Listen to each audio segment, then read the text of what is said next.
GM이라는 걸 하면 돼요. 이게 뭐냐면, 자, 보세요. 여기서 이제, 우리 형제님, 이렇게 하면 제가 차별을 했어요. 왜냐면, 중간이 있거든, 여기. 알 수가 없지만. 그러니까 뭐냐면, 우리 자매님, 형제님 이러면 벌써 제가 차별한 거예요, 지금. 왜냐면, 중간이 상처를 받았어, 지금.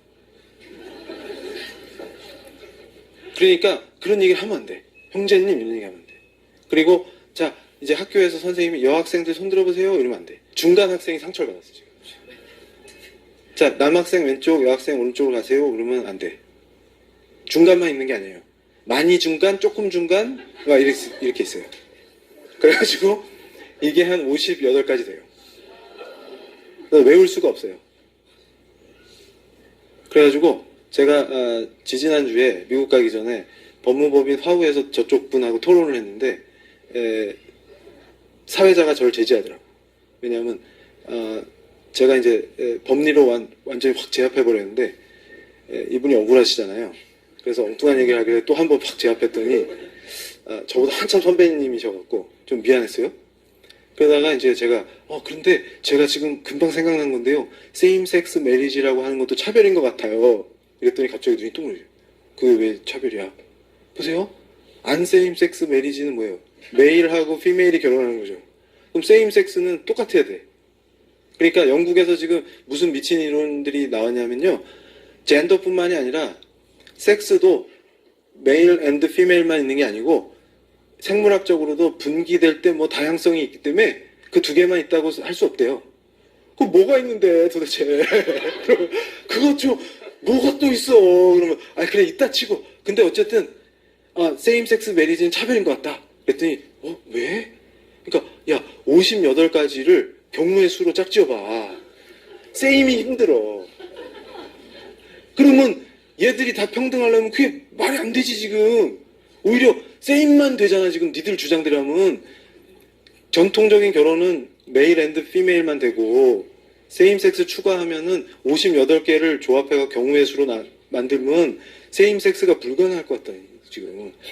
얘들이 소수야 지금. 이거 차별하지 마 제가 그랬어요. 근데 사회자가 교수님 그만하시죠. 그러니까 이 얘기 무슨 얘기냐면 58개로 구분하자는 얘기는 구분을 의미 없게 만드는 겁니다. 해체예요. 그러니까 젠더 메인스트리밍이라는 건 뭘 의미하냐면 젠더의 해체입니다.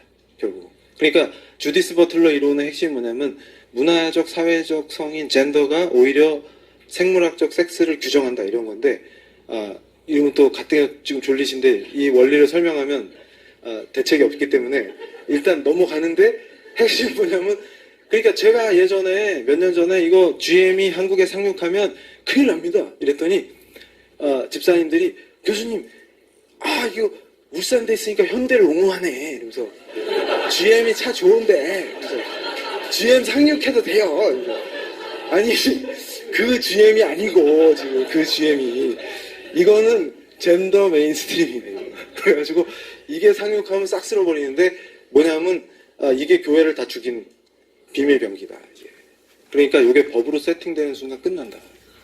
왜 그러냐면 GM의 전략은 이런 겁니다. 지금 UN에서 GM을 내세워서 뭘 하냐면 개발도상국한테 원조 주는 걸 ODA를 연계해요. 그러니까 GM을 받아들이면 돈을 주고 안 받아들이면 안 줍니다. 그러니까 이미 선진국 6.8혁명 이후에 싹 끝났죠. 쓰나미로. 이제 개발도상국까지 쓸어버리겠다는 전략입니다. 그러니까 세계 점령 전략이에요.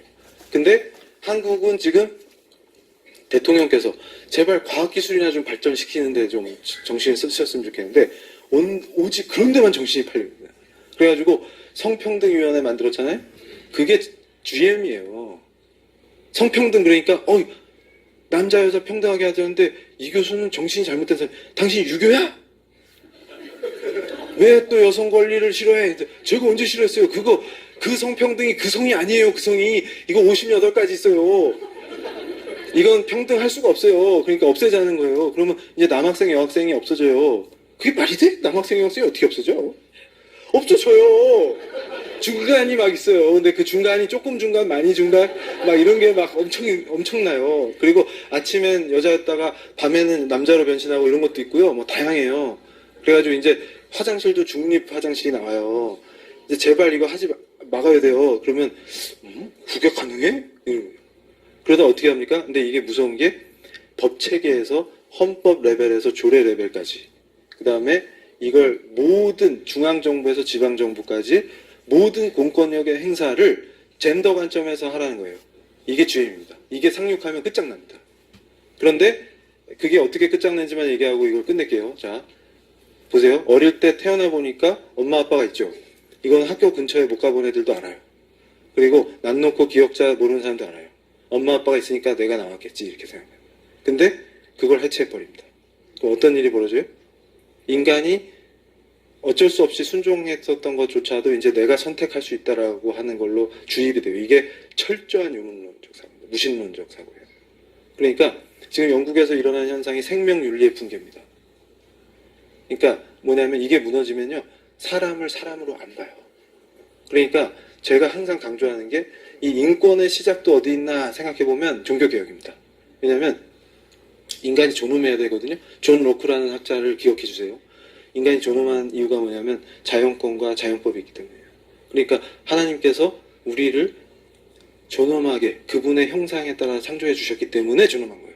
그래서 제가 가끔 수업 시간에 학생들한테, 제 법철학자잖아요. 법철학 시간에 야, 네가 왜 존엄한지 나한테 설명해봐. 그럼 애들이 존엄한데요. 그러니까 존엄한 거 알겠는데 왜 존엄하냐고. why? 왜 존엄해? 그러면 그 묻는 게 이상한 거 아닙니까? 저는 원래 존엄했는데요. 이렇게 되는 거예요. 그러면은 답이 안 나와요. 그러니까 실제로 독일의 유명한 헌법학자 슈타르크 교수가 인권은 기독교의 빛이 있다 이렇게. 그럴 수밖에 없어요. 존귀한 자로 우리가 대접받을 길이 없어요. 근데 인간 중심으로 구성하면 기껏 구성해봐야 칸트의 이성주의예요. 근거가 철학적으로. 그러면 이성이 있으니까 자율적인 존재니까 우리가 존엄해 이렇게 가면요, 우리 과학자들 많으시죠 우리 교회. AI 끝내주잖아요. AI랑 바둑둬서 이길 수 있어요? 그래서 넌 수학 30점 맞았잖아. 그때 AI는 100점 맞잖아요. 그럼 AI가 존귀하네. 존엄하네. 빵점 맞았어 너. 존엄해요? 빵점 맞아도 존엄해요. 왜냐면 우리는 하나님의 피조물이니까. 아, 이게 인권의 출발이었는데 이걸 해체해버리니까 무슨 일이 벌어져요? 그 성대에 은퇴하신 강국정 교수님이 예전에 제가 어디서 강의할 때 뒤에 앉아 계시다가 막 우셨대요. 제 강의 듣다고.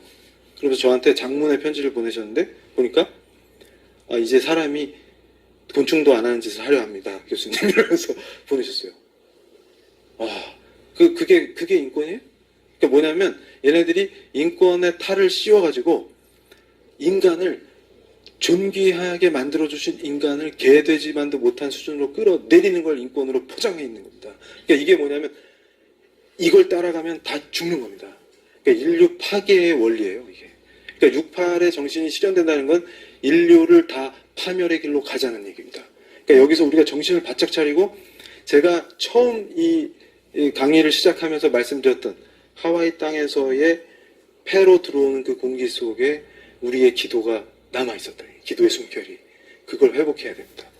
그래서 우리한테 그 엄청나게 아름다운 종교개혁의 전통을 순교의 피로 전해준 그 선교사들의 피의 순교의 빛을 우리가 진 거예요. 사랑의 빛을.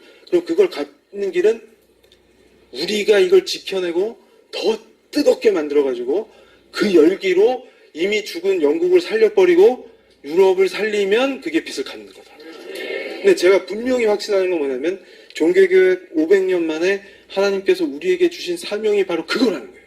그러니까 제가 분명히 인식하는 게 뭐냐면 이 구속사가 여기서 끝날 리가 없다. 왜냐하면 한국이 무너지면 구속사가 끝나는 상황이거든요, 지금. 근데 이걸 여기서 끝내실 리가 없다. 이게 제 생각입니다.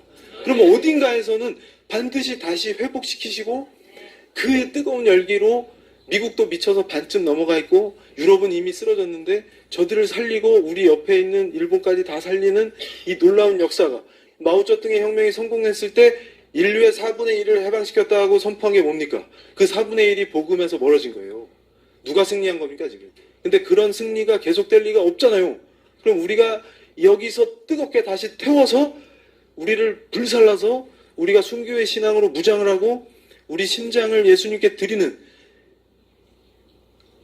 칼빈이 제네바로 돌아올 때 했던 말이 뭡니까?